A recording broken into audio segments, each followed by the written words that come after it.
Hello दोस्तों আজকে রাত্রেবেলা কি কি খাবার জানো?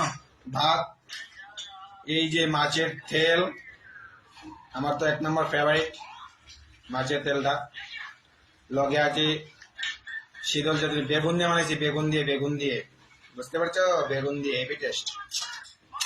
একটা একটা করে খাই, তোমাদের দেখাবো, দাঁড়াও। আগে ওইটা খাই দেখি মাছের তেলটা কিরম হয়েছে। হালকা হালকা তিতা লাগে, খুব টেস্ট, হালকা হালকা তিতা লাগে। হম হম শীতল চাটনি টমেটো দিয়ে, সঙ্গে আছে ডাল, এই যে ডাল, মুগ ডাল, লাউ দিয়ে মুগ ডাল, খুব টেস্ট। মুগ ডাল দিয়ে শুটকি দিয়ে শীতল চাটনি।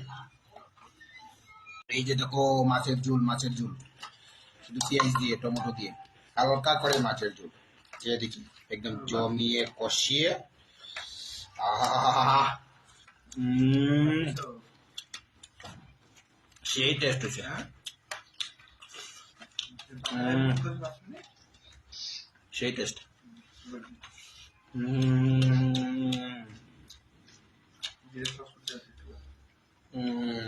সেই টেস্ট।